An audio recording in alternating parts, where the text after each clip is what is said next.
To give everybody a minute to hop into our virtual room, then we'll go ahead and get started. Welcome to Data-Driven Giving, how CSR analytics drive participation and impact in giving programs. We're glad that you all can be with us here today. We're going to give everybody a minute to hop into the room, and then we will go ahead and jump in.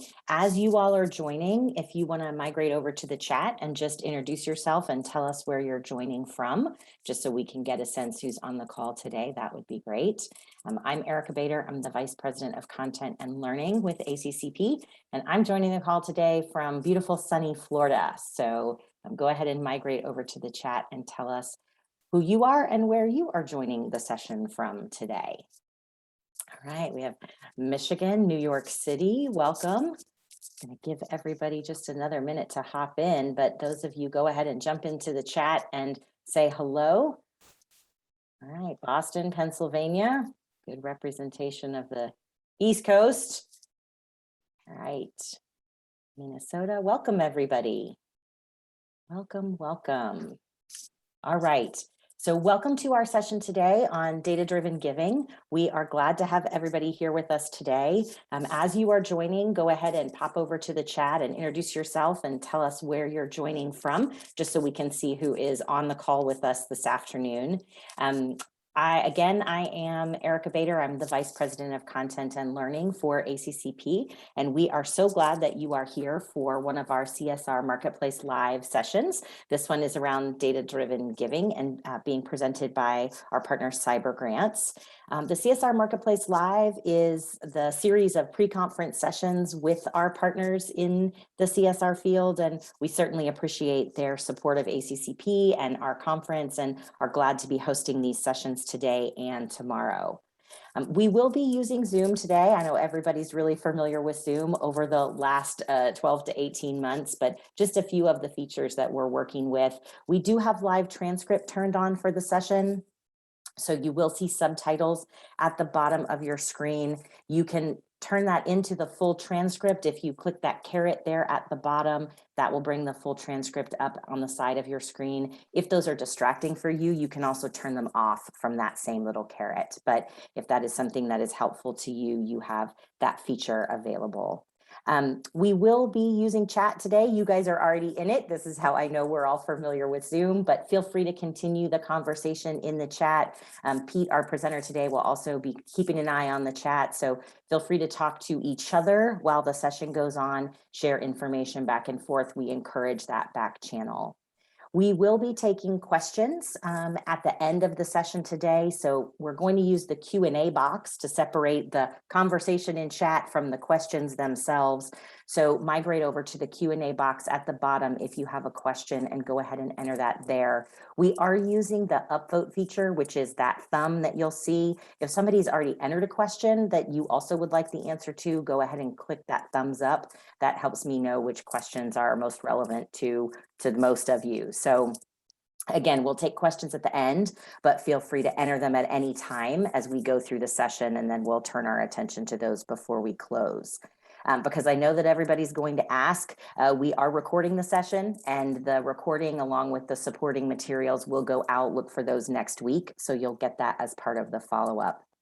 As I mentioned, our CSR Marketplace Live sessions are part of our conference, our pre-conference events. Conference takes place in December, so we hope to see you there. If you are not already registered, you can find more information at our website. So with that, let's turn our attention to this session and Pete Karns, who's the General Manager and SVP of Product for CyberGrants. Pete, I'm going to hand it off to you. Right. Thank you, Erica. Appreciate the introduction and the opportunity to speak with the ACCP community today. I am coming in from cold and, I was going to say snowy, not yet cloudy Boston, so I'm a little bit envious of your position in Florida. All right. So we're going to talk about analytics today, but I want to talk about analytics in the context of why analytics matter. And we're going to talk about analytics in terms of what that means. It's a little bit of a loaded term. Why will analytics help drive participation, increase impact in giving programs, be it time, money, and product? So we're going to talk a little bit about why analytics matter, what's changed, why are analytics more important now than, let's say, 5 years ago? What have we learned from other industries that we can apply into this domain? And then we'll get a little bit into the how, but we'll get into the how in a non-technical way.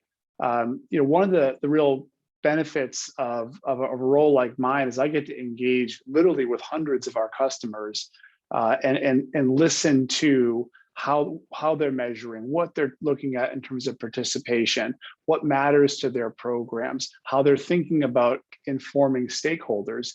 And there's some common themes that we see where we believe analytics can help really democratize information in the industry. And frankly, it's a part of this industry that has been underserved technically. So we'll kind of get into a little bit of the how, give you a couple of questions to think about as it relates to your own programs. And then of course, as Erica said, we will take some questions. So let's start with the basic premise that when we can measure something, we are more apt to manage it effectively. That's true in business, that's true in life, that's true with your kids' schooling. If you can measure something, you can manage it a little closer. And certainly there's been a lot of ability to measure things as it relates to things like impact, grant cycle times, participation rates, number of people taking place in volunteer events, things of that nature, sort of static reporting. And what we'll explore is why that's necessary, but it's no longer sufficient when you step back and you look at the range of programs that many of you are running, the pace of change of those programs, the stakeholders that you're feeding information to, which is really expanding. And in some cases now regulatory requirements for data. And we'll talk a little bit about that in the expansion of ESG reporting as part of this as well. So things are changing in order to more effectively drive participation and impact. We need more tools. And that is in essence, the basic premise here. And I don't think this is in any way controversial, that traditional kind of one-dimensional static reporting, often with sort of stovepipe data, again, it's necessary for certain things, but it lacks what is required to effectively run and evolve corporate philanthropy programs these days. And again, we'll get into some specifics, but let's talk a little bit about why first. So one, lots of studies on this. I'm sure you've seen them. I'm referencing one here. About 2/3, 67% of employees, in this case, particular age group, right? Millennials and Zs, want to work for organizations that have a social impact as part of their DNA, as part of their culture, right? And in these days of the Great Resignation, that's all the more important. So it's not just saying you're doing something, it's the proof, it's the data, it's the stories. Where does that come from? How do you tell those stories? If you think about this from an impact perspective, which I know as an industry we're talking an awful lot about. It's something we're talking an awful lot about within our company to better serve our clients. These are multidimensional programs. If we think about things such as homelessness, homelessness is a multidimensional program. As you think about underemployment, you think about mental health, you think about affordability, you think about access to resources. And it's a multi-layered program. So how do you go after that as a grant maker, as an example, or with, let's say, maybe pro bono volunteerism? So the ability to see these and measure these, we're talking about different forms of data coming together. So are you looking at socioeconomic data, census data, as part of how you're looking at the impact of your grant making program? We'll talk about what makes that happen here in a few minutes. And certainly if we think about the last 18 months or so, the change has certainly accelerated. If we think about the impact of COVID-19, not just on from a pandemic perspective and the resulting economic issues and obviously health issues and loss of life, but if you think about it from the impact on your workforces and you look at it from a perspective of engagement with remote workforces, hybrid workforces, the loss of team volunteerism, it's changed the industry. Then if we look at the racial justice movement, which was kicked into high gear at the end of last May, that also drove a tremendous wave of grant making, that's resulting in a lot of questions about measurement and accuracy and impact. Did we have the impact we intended to have? Change, pace, new stakeholders. These are driving increasing data requirements. And I'm sure you're all shaking your head up and down here like, Pete, this is pretty obvious. Let me give you just a little bit more to round out the stakeholders. If you think about ESG reporting, environmental, social, governance reporting, a lot of what you all do as CSR professionals in your companies are the S in ESG. Now, what's changed here is in the last decade or so, the percentage of your companies that have been reporting ESG metrics has gone up substantially from about 20% in 2011 to over 90% last year. And frankly, there are different discussions about potential regulatory oversight coming on ESG, which is going to put a lot of pressure on data and data quality and data availability. So more than we're feeling today. We've talked about the impact of your employees, both from what they look for to work for you or stay working for you, but also in terms of engaging them in a remote workforce. I'm obviously coming to you from my home today. We remain largely remote as a workforce here at CyberGrants and have had to adapt our programs to be more nimble, be more virtual, and then come together where it makes sense in smaller groups. And one thing we have heard in spades from nonprofits, because we engage with literally hundreds of thousands of nonprofits, and our nonprofit council has to do with, look, can't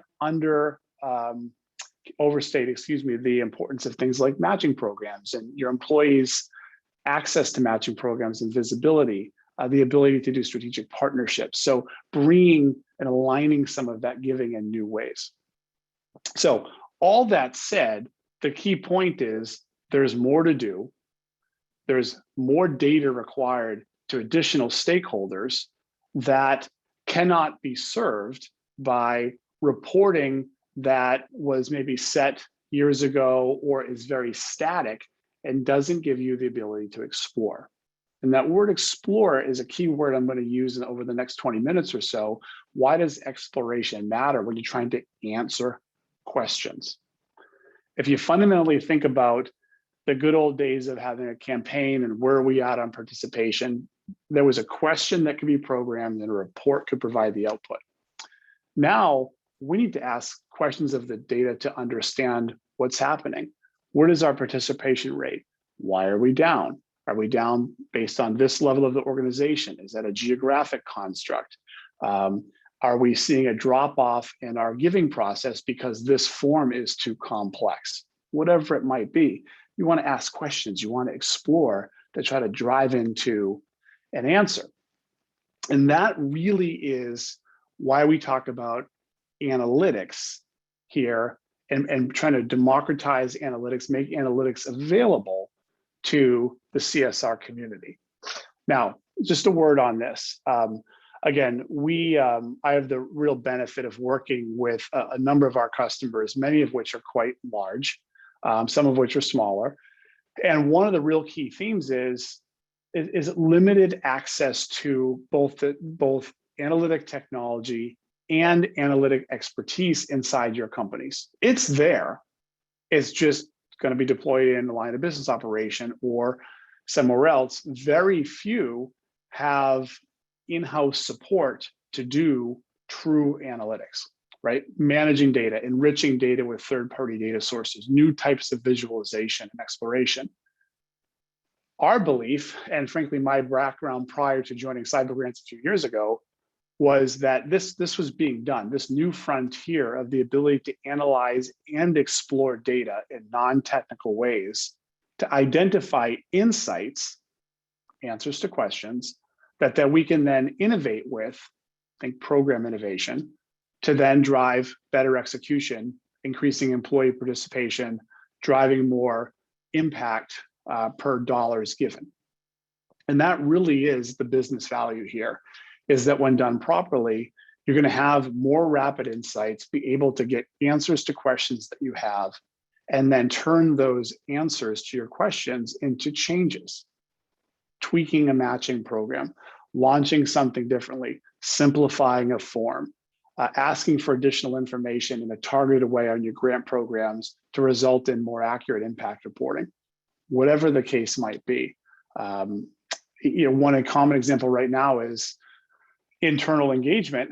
We're seeing different rates of engagement based on sort of the level of sort of tenure in organizations. Well, why is that?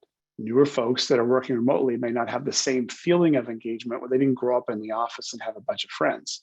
Well, what do we do about that? How do we engage them? So these insights are relevant. So analyze and explore, innovate, execute. There's a common theme here of what we're trying to achieve with insights. So let me give you just a couple of really tactical examples. So one, many of you, I'm sure, and your systems, whether CyberGrants or any of the others that are out there, you're probably spending some time configuring and developing reports. I have a question. This is the output I would like. Here's what I want. Some of you probably do that yourself in the tool. Some of you might have your vendor do that. That takes time, and it's one-dimensional. Ask a question, get an answer. Ask a question, get an answer. It's still valuable, but you can do it a lot faster when we get into this. So, and I'll give you an example here in a sec. Two, how do you simplify data access? How do you make data more available to the systems that you have today? And then again, in the non-technical way. When we think about exploration, how do I, again, look at a participation rate, click, drill in, view it by geo, view it by level of the organization, view it by cause, click, drill in, where are we up, where are we down?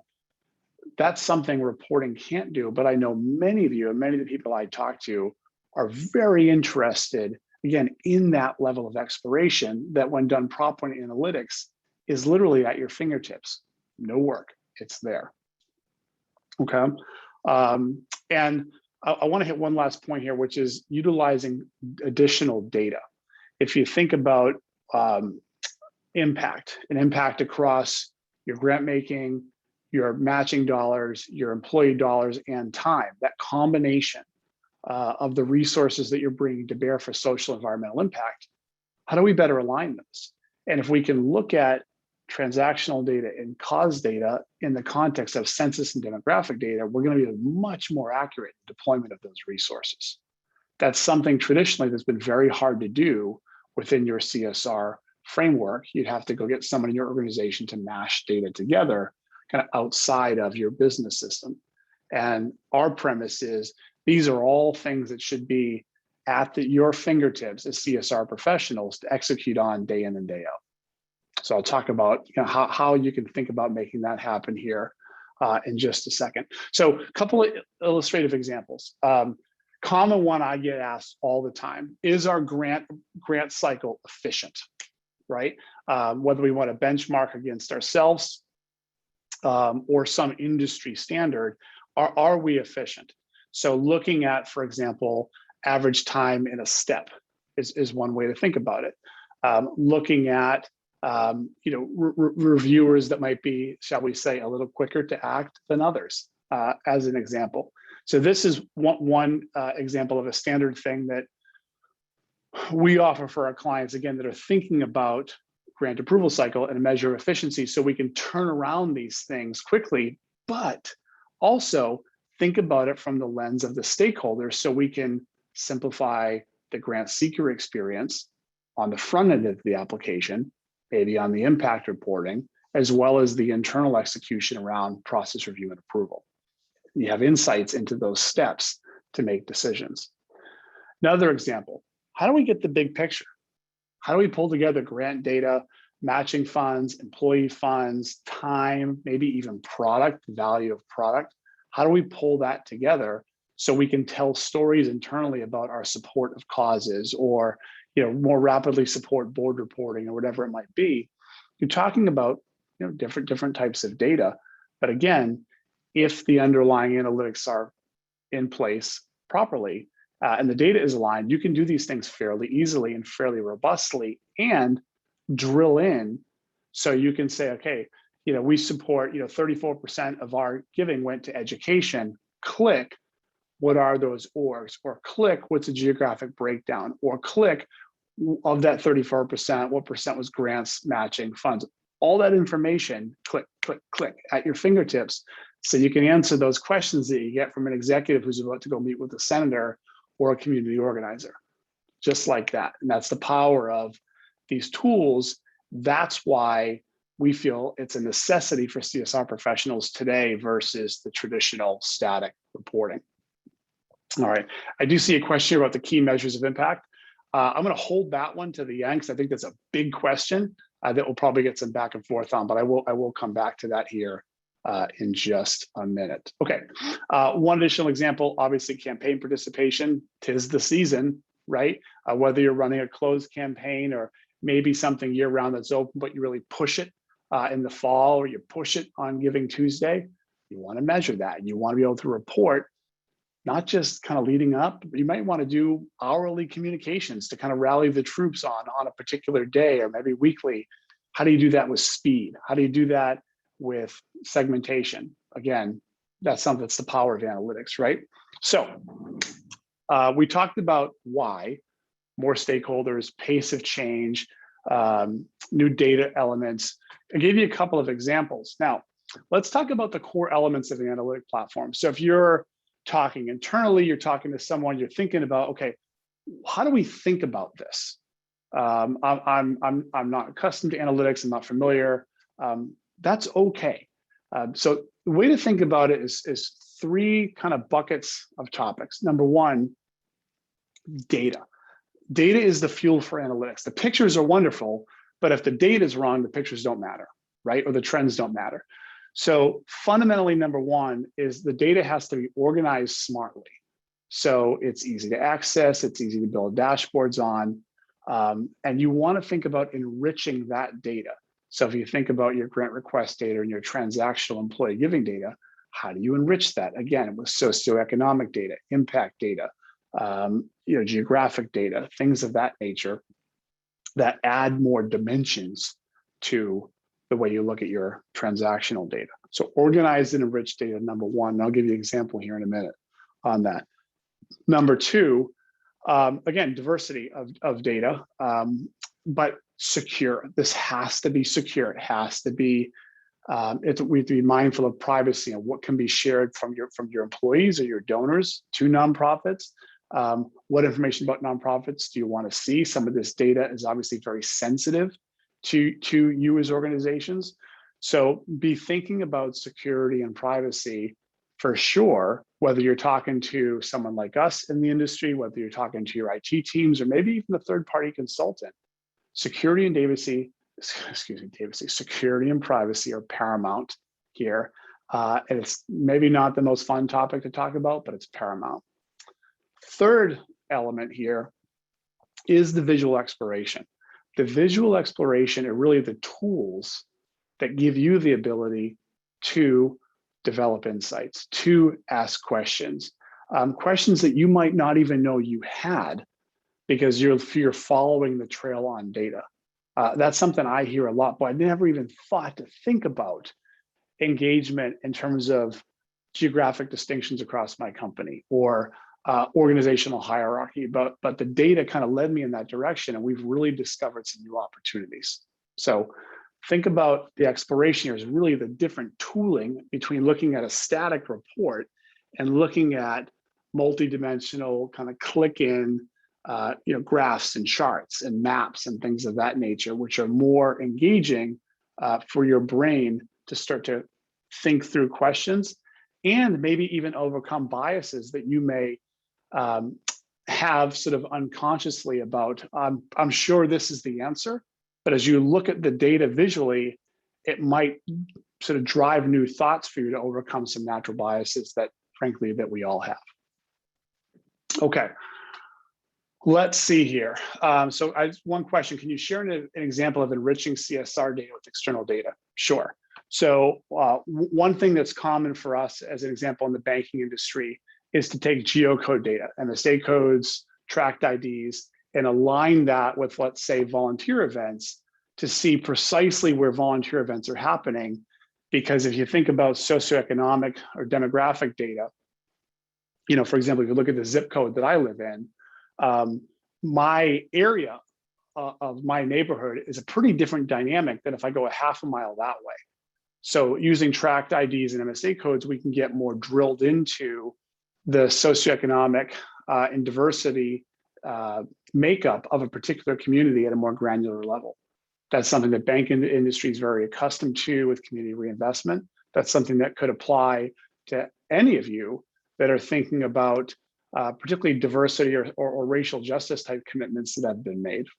So hopefully that answers that question. Okay, so let me give you I skipped ahead here. So 3 platforms, but again, let's talk about what's most important. And what's most important, sort of the proverbial iceberg beneath the water, right? The 90% is the data. And in a very non-technical way here, I just want to leave you with one key thought, which is the way the data is organized. If you're thinking about grants, right, and you're wondering about cycle time or budget analysis or where we got on payments or what apps are open that we haven't reviewed, you don't really want to know or need to know all the tables and columns and unique data. You just want to ask questions of the grant requests, right? So if you think about how providers like us can make it simple for you to use analytics, this is really one of the fundamental points, which is how do we make the data very simple to understand so you can ask a question of, let's say, a grant request that represents a whole bunch of different data about who made approvals and budget line items and payment history and application detail that could be hundreds and hundreds and hundreds of data elements simplified into ask a question to this kind of one kind of piece of data. And that may be a little bit of an abstract concept for you, but as you think about, again, analytics and how to make this really simple for you to leverage tools and do things yourselves, the notion of organized data is critical. And I would encourage all of you to think about that and ask those types of questions as you go on your analytic journey.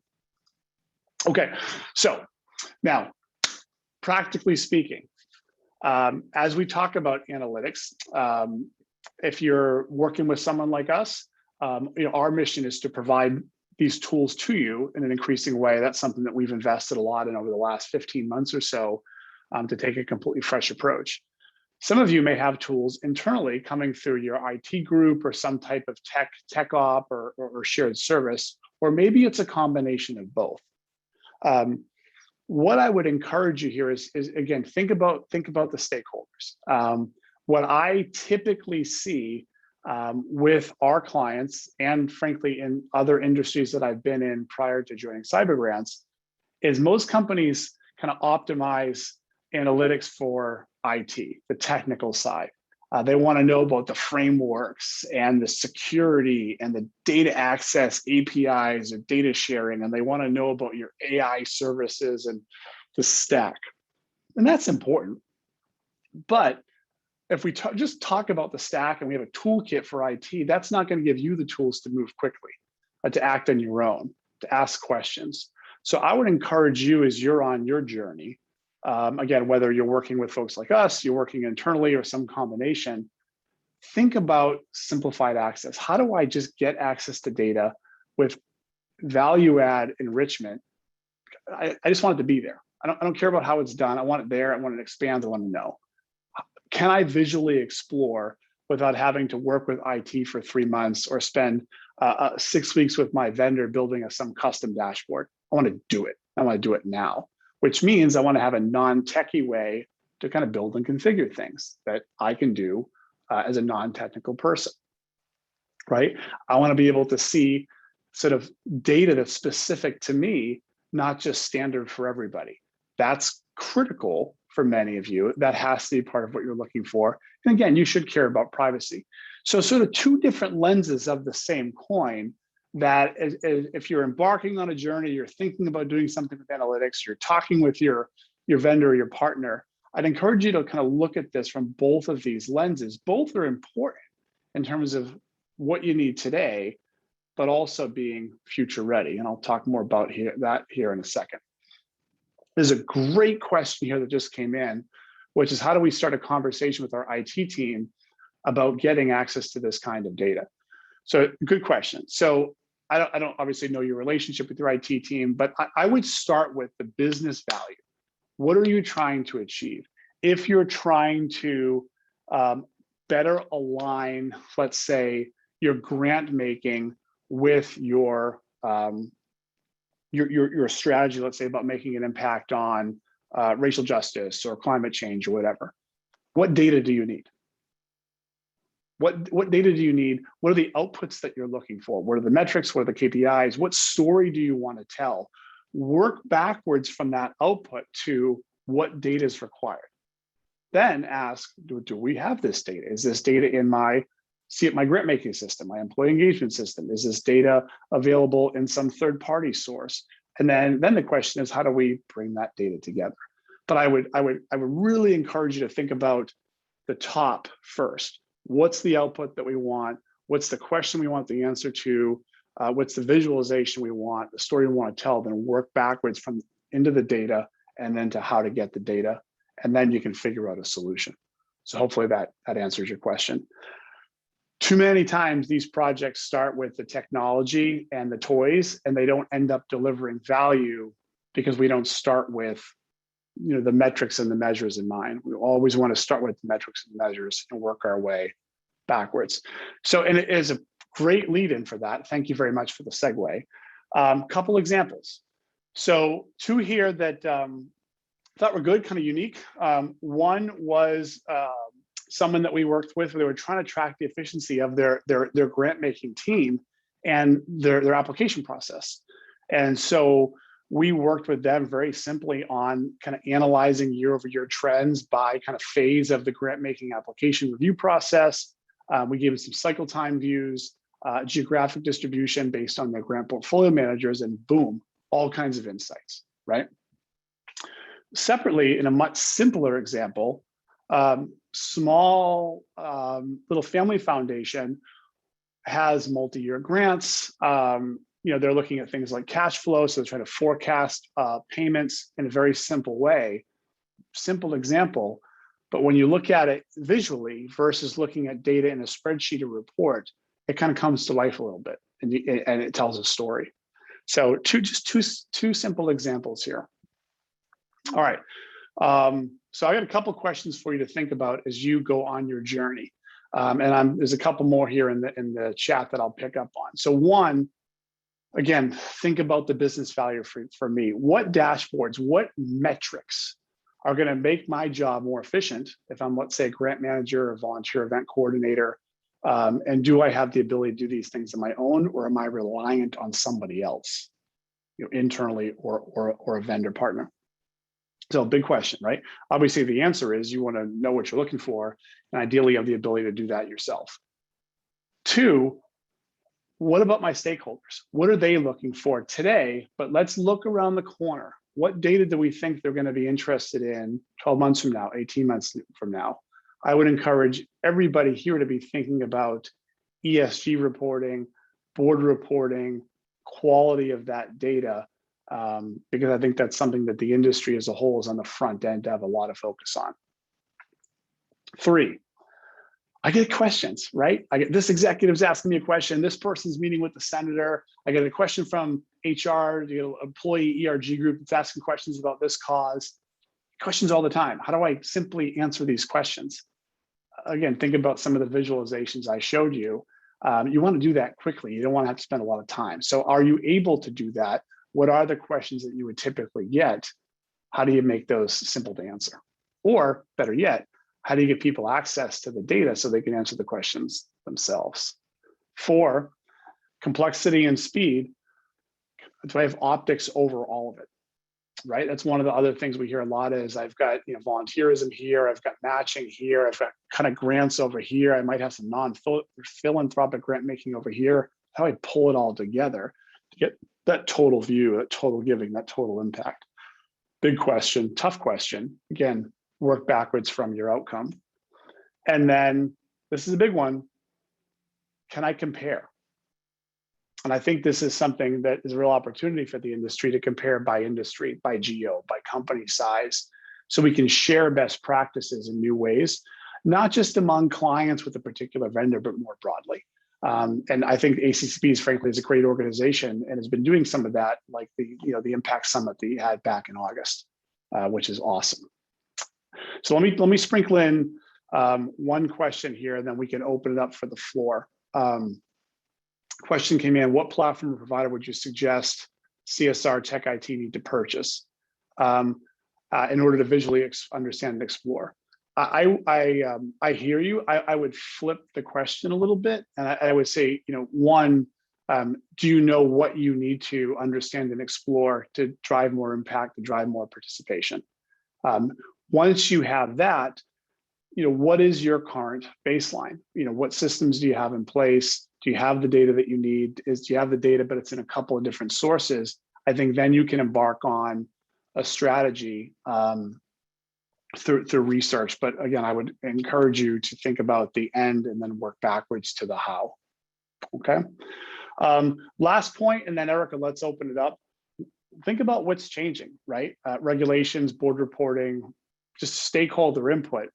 And let's just think a little bit future here, which is a little bit kind of future for philanthropy, but is in place in many industries today. The role of analytics can expand beyond visualization. It can automate. It can provide insights and deeper into processes. So if you think about friction, and let's say in the grant making process, is a form too complex? Are we getting the DEI information that we need? Is a review cycle too long?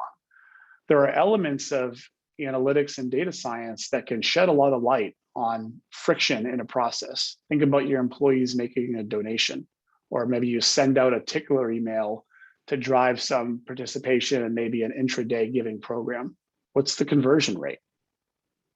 Why does it drop out when they land on the homepage of the system? Optics, right? Analytics can play a role in that. And then how do you increase engagement across your stakeholders? I think this is a big one for this industry going forward. If you think about consumers and employees and board members and regulators, how do we share and democratize some of the information to better represent the reality of what your brand does, to better represent that to potential employees of the future or your community members? And that's I know that's something we're getting asked more and more about, is how you democratize the data. So again, role of analytics, this has been a very operational discussion, but the role of analytics can also impact business processes, engagement, and certainly can impact the sharing of information more broadly than an operational context. So I hope you found that interesting. As you can see, I could talk about this all day. We have a lot of passion for this topic. And I really appreciate the engagement with a lot of our customers, some of which are on the phone here today. So thank you for your time. Erica, let's jump in. Yeah. So if you have questions, go ahead and migrate over to that Q&A box and enter them in. If there's a question in there that's already there that's of interest to you, click that upvote button. The first question, which a couple of folks are interested in, is particular to CyberGrants, and how do you report this data through your system? And is it something that, anyone can do? Is it custom? Just a little bit about, Sure. how it works for you guys. Okay. So earlier this year, we announced and released something we call Insights. Pretty descriptive name, right? So it is a net new analytic offering that's part of CyberGrants. It's accessed through our application that our administrators use. And it is some of what I've shown you here. It is a package of standard dashboards and reports and different things that sit on what's called the data warehouse, powerful data warehouse. So these tools are accessible to our clients today. And again, if you wanted to talk to us about it, it's called Insights, CyberGrants Insights. You can learn more about it on the website. So that's kind of one key piece of it. But there's a subtle question in it that I also heard, which is, how do we use it? And that's really the key question, right? Right. So again, a lot of the users of this are just going to be the viewers, right? They're viewing something, they're trying to ask a question, they click, they explore, they click, they explore. Oh, I got what I need, download this, print this, whatever. But there's a group that's got to config and build and wants to try new things. And one of the things that I'm proud of what we've done is we've built kind of a powerful DIY capability to build and configure dashboards and reports where you really don't need to understand the data with any depth. And back to my point about organizing data, if you should know, you shouldn't have to know all that, right? If you want to look at budget lines or payment status, or just ask a question of the grant data object. Super simple, right? So you want to look for that DIY capability. Great. Great question. So let's turn our attention to this idea of the key measures of impact. You talked a lot about the data and the importance of the data, but let's talk about the data itself. What are you seeing in terms of those key impact measures? Okay. So first, I would say, let's make sure we're talking about impact. I think oftentimes we talk about impact in terms of the nonprofit or the community-based organization. Impact could equally be internally. It could be employee engagement, satisfaction, recruitment, whatnot. So first, what are we defining impact to be? So if I focus on the last piece first, which is more the employee angle, I would encourage folks to look past the obvious metrics of dividing how many people engaged once this year into the total population. That's a good measure, but it doesn't really tell you much. What we would encourage our clients to do is to look at things like how many first timers participated, let's say in a match program, or how many first timers participated in a volunteer program, right? How many first timers that have only done things once do we convert into a recurring activity, right? A recurring volunteerism activity, maybe pro bono work or recurring giving. So things like that, looking sort of that next level down of really what I would describe it this way, Erica, shifting from measuring engagement to measuring participation. And particularly that first time and the transition of first time to recurring are two really solid measures. Okay. The other thing I think that's important in that domain, among plenty of other things, is what are the causes that our employees are focused on? That's something we can have a subjective opinion on, but if we look at the data will tell us this is where my employees are focused by geography, by level in the organization, by age range. So if we want to do maybe special matching programs, or we're going to support a day of giving program for this particular cause, it's a nice way to drive participation by aligning with the causes that the staff cares about, right? So that's kind of very simple view on the employee side. If we think about impact from a social, environmental good kind of in the community, it's the key question, right? So is this about meals served, or is this about better test scores because kids went to school fed? So what's push past the initial what can we collect to really what's the impact we're trying to make? This is something that I love. Our clients have a lot of passion on this topic, really trying to push into this is the impact that we're making and we want to make. This is how we measure it. And then frankly, what organizations are good at this and what organizations are not. So again, I would look past the initial metrics we know we can collect into what are the metrics that drive the actual impact. Again, it's a high level answer in 1 minute. This is something, frankly, we're very focused on. If folks don't know, CyberGrants is actually merging with two nonprofit technology providers, one of which does case management and focuses on, literally are the point of impact. And a lot of the strategy behind this is connecting the grant makers really to the providers to create that connectivity from funding to impact, and then closing that loop back to what's working and what's not. So a lot of evolution to come here, but what actually makes an impact is the key thing to measure. Yeah, yes. So we have a great last question to end on, and that is, what are some best practice examples of CSR teams using analytics to build support from executives and leadership? Sure. That's a great question. I have so many answers going into my head. So couple, right? One, let's be pragmatic. How do you make the executive look good, right? So one of my favorite examples, we have several clients that the regulated industries are often meeting with government officials So that they can provide at their fingertips those executives with, okay, here's what we did in this congressional district or this state for if you're going to meet with the senator or for this cause or this nonprofit. So that information is literally at the fingertips of the executive when they want it. Mhm. Remember, I talked about self-service analytics. So that's a good example of you just arming them with that information, and it represents a company well. It makes them look good. So I think that's part of it. Two, confidence in the data is what we have actually what happened, and that's key. So confidence in the data is important. Three, examples. So hey, we did a little A/B test over here, and we ran this. We've seen it.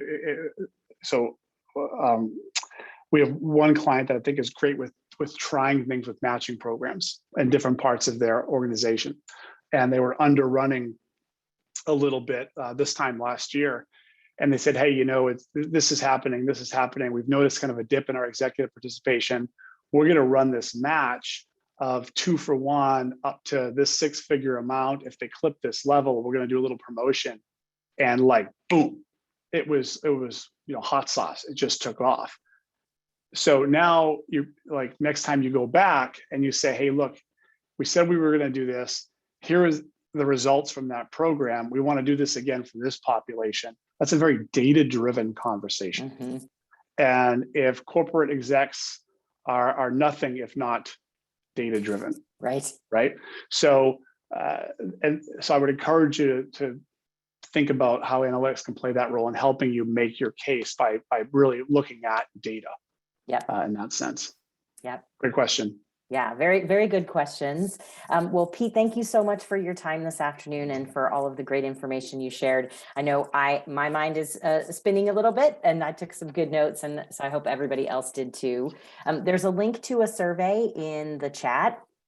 If everybody would take a minute and fill that out, that's helpful for all of us, just for some feedback. And as I mentioned, the recording of the session with the transcript and the other supporting materials will go out. Look for those next week. But with that, I want to thank everyone for being with us today. And Pete, thank you so much for your time and your expertise, and for CyberGrants, support of ACCP and the CSR Marketplace Live. It's our pleasure. We appreciate the opportunity, and it's really an honor to support the work that the members are doing. So thank you. Great. No, thank you. All right, everyone. Enjoy your afternoon. Bye. Thank you.